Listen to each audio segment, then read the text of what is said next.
पिछले 2 दिनों से लापता मोहम्मद जलालुद्दीन की लाश आज सुबह मिलने से उसके इलाके में सनसनी फैल गई। पूरा घर परिवार मातम के माहौल में तब्दील हो गया।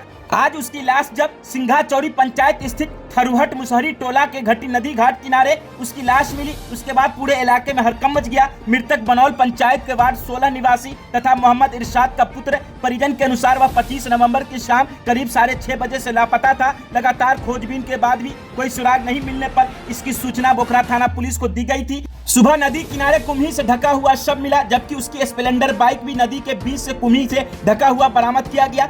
घटना की जानकारी मिलते ही बोखरा थाना प्रभारी सुरेंद्र कुमार पुलिस बल के साथ मौके पर पहुंचे और जांच शुरू कर दिया। थाना प्रभारी का कहना है कि लापता होने की जानकारी मौखिक रूप से दी गई थी, कोई लिखित आवेदन नहीं मिला था। इधर घटना के बाद स्थानीय लोगों में भारी आक्रोश है। लोग थाना प्रभारी के खिलाफ जमकर नारेबाजी कर रहे हैं और मामले की निष्पक्ष जाँच और सुनिश्चित करने के लिए वरीय पुलिस अधिकारी और डॉग स्क्वाड की टीम बुलाने की मांग कर रहे हैं। पुलिस पूरे मामले की जाँच कर रही है और जल्द अपराधियों की पहचान कर गिरफ्तारी का आश्वासन दिया जा रहा। बाकी इस मौके पर देखिए प्रशासन के द्वारा और परिजन के द्वारा क्या कुछ कहना है, तो हम आपको आगे वीडियो में दिखा रहे हैं। खबर देख रहे हैं 24 दैनिक बिहार ग्रामीण न्यूज पर। जमालुद्दीन मिस्टर को 6 बजे शाम को 25 तारीख को ले गया वो भोलू, अजीत कुमार भोलू, जिसके बाप का नाम गजेंद्र है, और उसकी मौसी, वो दोनों उठाकर बुलाकर ले गया। उसके कहाँ के रहने वाले थे? सब बुधनगरा पत्रों का रहने वाले हैं। और वहाँ ले गया और उसको मार दिया जान से मारकर, और उसको फेंक दिया। परसों ही फेंक दिया, लेकिन आज क्या कहते हैं उसकी ये मिली है। तो आज आकर के प्रशासन यहाँ आया, लेकिन प्रशासन ने उसको गिरफ्तार भी किया था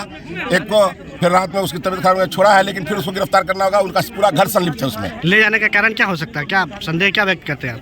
संदेह वो क्या कहते हैं कि ये नहीं कह सकते कि क्या संदेह है इसका, कोई ये नहीं है। उसको क्या कहते हैं कि आई बुला के ले गई। अब उसकी आपसी क्या दुश्मनी थी नहीं थी ये हमको मालूम नहीं है। क्या पहले से उसका आना जाना था घर पे? नहीं, मैंने नहीं देखा था उसको, लेकिन उसका अजीत कुमार का उसके यहाँ आना जाना था। अच्छा। काफ़ी जघन्य हत्या करके फेंक दिया गया है और इस बोखरा प्रखंड ही नहीं सीतामढ़ी जिला के लिए बहुत दर्दनाक घटना है। बहुत मिलनसार और वार्ड सदस्य में भी थे और एक जनप्रतिनिधि का जाना अपराधियों में कहीं न कहीं ज़्यादा हौसला बढ़ गया है। लेकिन आने वाले दिनों में जो सरकार इस पर एक्शन ले रही है और हमें लगता है कि बहुत जल्द जो भी दोषी होंगे उनके घर पर बुलडोजर चलेगा। और आप लोग यही मीडिया बंधु, इस केस में अभी गिरफ्तारी भी हुई है और हमें लगता है कि बोखरा प्रखंड में अभी लगातार कुछ घटनाएं घट रही है। ये बहुत चिंता का विषय है। हम थाना प्रभारी महोदय और डीएसपी मैडम से ही बात करते हैं। परसों तरसों एसपी साहब से ही बात हुई थी। खास करके बोखरा थाना में अपराधियों पर जो खौफ पैदा करना है उसके लिए उन लोगों को सजग होकर काम करना होगा। और सभी जनप्रतिनिधि आम आवाम से हम गुजारिश करते हैं कि इस केस को सही दिशा में जाने दीजिए। सभी लोग, दोषी लोग बचेंगे नहीं और निर्दोष फंसेंगे भी नहीं। इसलिए दोषी जो भी होगा सलाखों के पीछे होगा। थाना प्रभारी महोदय अभी बोले भी हैं और हमें लगता है कि बहुत जल्द, चूँकि अभी डीएसपी मैडम भी पहुंच रही हैं और बोखरा थाना खास करके इस पर सभी लोगों को सजग होकर हम लोग काम करें। सारे जनप्रतिनिधि लगे हुए हैं कि इस तरह की अगर घटना की पुनरावृत्ति अगर होती है भविष्य में तो टोटल उंगली हमारे थाना प्रभारी महोदय पर भी जाएगी। जी किसी का सुनते भी नहीं है, ठीक है। और इस तरह का डेली होता है। सरबापुर पर हो गया घटना, यहाँ हो गया, चोरी चमारी बढ़ गया है दुनिया भर का।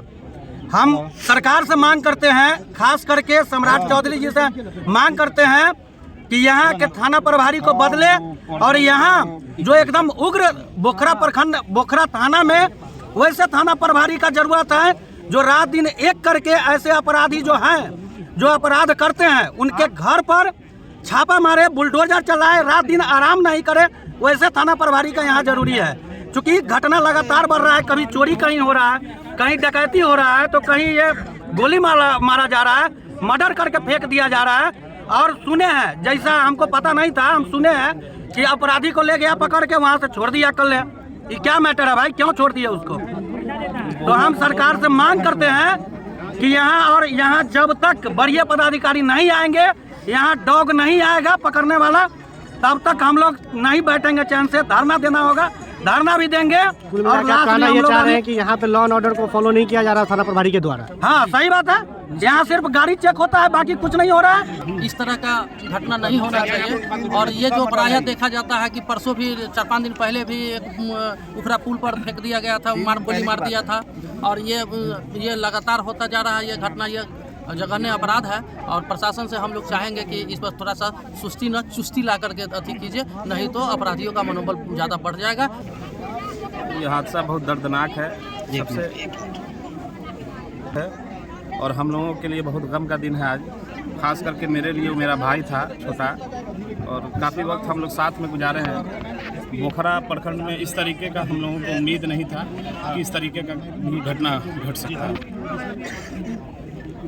हमको तो बोलने में भी कुछ बन नहीं रहा है, लेकिन यही कहेंगे कि अपराधी इतना बढ़ चुका है बोखरा प्रखंड में कि कोई सुनने वाला नहीं है, कोई कहने वाला नहीं है। थाना प्रभारी साहब को हम 10-10 बार कॉल भी करते हैं, एक बार वो आदमी फ़ोन तक नहीं उठाता है। हम जिला परिषद के सदस्य हैं, पूरे प्रखंड में घूमते हैं, पूरा जिला में घूमते हैं, और मेरा जब फ़ोन नहीं उठता हो, मेरा काम नहीं होता हो, और जब हम बताते हैं तो नहीं होता है, तो आम लोगों का कैसे होगा?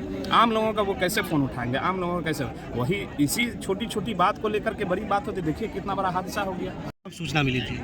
और सूचना हमको मिला कल शाम में ही आए और बताएं कि जो मेरे भतीजा है मिस्टर, वो कल से मिसिंग है।